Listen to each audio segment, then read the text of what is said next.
Hey, what's up, folks? Welcome back to On Texas Football, and welcome back to another edition of Sunday School. Appreciate you guys joining us.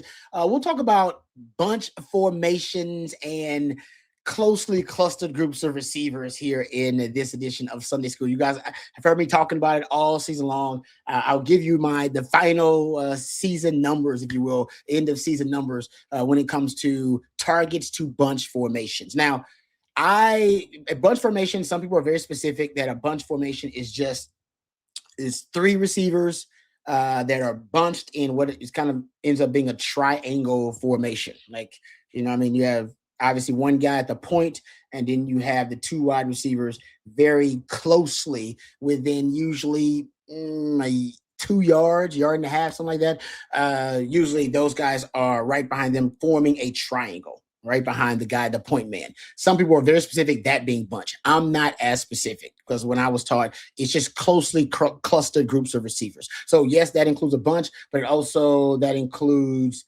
what they call clusters of receivers, sometimes in condensed sets. So condensed means all the receivers are close to the line of scrimmage, close to the offensive line, which Sark does a lot of condensed formations. You can do minus splits and have a tight end to that side with a wide receiver with a minus split, almost flexing him to a certain extent. Anytime you have receivers, whether it be two or three, all right, that are, hell, it could be four, or that are closely clustered together. And I say usually for me, it's if they are within 3 yards or less. All right. That's unusually close. I'm a DB. All right. My spidey sense starts going off.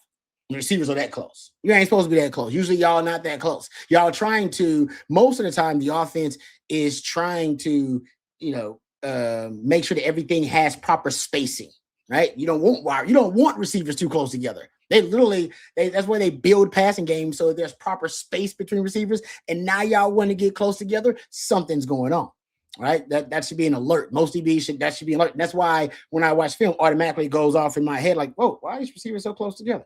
Why are y'all within 3 yards? Y'all not supposed to be. Y'all supposed to be 5 yards or more usually, so you can have proper spacing. So, and the reason for, I think, having these clusters of receivers, bunch formations, you can have tight twins where you have twins really tight together. You can have stacked twins where you have one receiver stacked right behind each other. There are lots of different ways to do it. Like I said, you can do it out of a condensed set. Sark does what I call a trident formation, where it's basically that bunch formation, but he has it right, like literally almost attached to the line of scrimmage because he uses the tight end as part of that bunch formation. Sometimes it's slightly detached. So there are a lot of different ways to do it. We can sit here and go over, I don't know, like probably 50, 60 different ways where you can have what I call a bunch or a closely clustered group of receivers. But here's the reason why you want to do it. Because for DBs, it forces me to have to play off and to play what they call levels. Levels means I don't want to get picked or rubbed. And when you have closely clustered groups of receivers, the number one thing you as a DB have to be concerned about is getting rubbed or picked. Now, a rub route is legal. A pick route is not. All right. So an offensive guy would be like, that was a rub route. Defensive guy, that was a pick route. All right. That was illegal. You can't do that. So potato. I always say, my saying is, rub route, basically tax evasion is to tax avoidance as rub routes are to pick routes. Right? Because tax evasion is illegal, but tax avoidance is very legal. You just got to find the right tax person and they can help you avoid your taxes, which is legal, but evading taxes is illegal. So a rub route, that's legal, but a pick route is illegal. And it's like, well, I think it all depends on your interpretation and who's calling, who's defining it. And yeah, so I think I think all rub routes are pretty much pick routes to me, but I'm a DB. But the number one thing, you don't want to get rubbed, you don't want to get picked. All right, so that's why you got to play levels. You got to play off, and you got to play what they call, you want to be on a different level than the defensive back who is defending that bunch or defending that cluster of receivers with you. And sometimes you're going to play what they call tango. So you can play tango. That means I'll take an inside cut, you take the outside cut. Sometimes the man on line of scrimmage is going to end up being pressed by the defensive back. They're going to play press on the down line of scrimmage. They call the point man. You press the point and play man on him, and then we'll zone up and play inside cut, outside cut on the other two receivers. You can play levels with one guy taking the deeper route and the other guy taking the underneath route. Like, there are a lot of different ways to do it. Usually you would like to win the numbers game with a closely clustered groups of receivers. So if it's a stacked twins or a tight twins, you like to have 3 DBs to be able to defend all the different all the different route possibilities. All right, because if a guy gets picked or rubbed, then you should be able to have another DB that can overlap and take them. So usually you want to defend a bunch with 4 on 3, and defend a twins or tight twins or a stacked twins with 3 on 2 if you can. That's not always, obviously, that's a luxury. It's not always an option. So number one, pick routes and rub routes. That's why offenses love closely clustered groups of receivers, because that can get you a wide open window throw. All right, you can get a guy just running free in your secondary because the DB got picked or he got rubbed. And like I said, as a DB, it makes me less aggressive. I can't be aggressive against it. The point man, you can be aggressive on that point man, but I can't try to go jam that guy that's off the line. Because I got to play levels with the other guy, and I have to wait for the route to develop, to basically declare itself. Especially if we're playing tango, we're playing inside cut, outside cut, or we're going to play, hey, you take the deep cut, I'll take the shallow cut. If that's the case, then we gotta let the routes declare. I can't be aggressive. I literally have to wait and watch the routes and see which guy cuts inside, which guy cuts outside first. So just by definition, you're going to force the DBs to have to play a little bit looser so they have better vision of the route concepts. That's a free release. You just guaranteed a free release for your wide receiver, whoever that is. That's pretty much off the line. You guaranteed that guy a free release off the line. That makes it worth it in itself, right? A free release. Something else I think it does, it forces communication issues for DBs. I just talked about how we got to figure out how we're going to play it. We're going to play inside cut, outside cut. You're going to play, you're going to take the point man, and I'll take the off the line of the scrimmage receiver. I'll take him man. But you can play press on your guy, and I'll play off. We're going to play first cut, second cut. You're going to play, the shallow cut, deep cut. But that's all stuff that we have to communicate in the secondary. And we literally have to communicate real time. And you can force miscommunication and communication issues, right? Let's say you have the switch releases at the line of scrimmage. Well, we have to switch responsibilities in the secondary if we're playing man, or if we're playing tango and playing an outside cut or an inside cut. Let's say you have what they call a switch route. A switch release is when you switch, all right, at the line of scrimmage. A switch route is when you switch vertical planes downfield. And that can be hell, because once a guy runs downfield about 8 to 9 yards, sometimes the rules of coverage say that's your guy. Now he gets past a certain depth, and that coverage rules say that's your guy. All right, match him. And then they decide to run a switch route, and they switch vertical planes. But what if the safety, I'm the corner, and I'm deciding to stick to my guy, but what if the safety still wants to pass off that route? And he's thinking, no. When they switch, I'm gonna switch too. I'm gonna take that post route, and you're gonna take the corner route.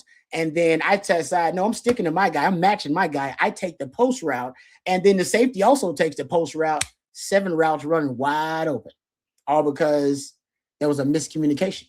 Because you forced a miscommunication, and you can do that a lot with switch releases and switch routes, but usually you have to be close in proximity to force that communication, which gets you your closely clustered groups of receivers. So that's another reason why offenses like it. I don't like it, but they love it. So that's all the reason why Sark uses them, and they're really good at it. So here's the numbers for Texas on targets to bunch. We just kind of broke down what bunch is. And I'm looking at just the Power 4 schools. I have the numbers for the season, but I feel like that distorts the sample. You guys heard me say this before. So I look at Texas targets to bunch versus Power 4 programs. Just to go over it again, bunch formation for me, receivers closely clustered together in any form or fashion within 3 yards or less. It's around 3 yards or less. Like, nah, that's too close. Y'all not supposed to be that close. Something's going on.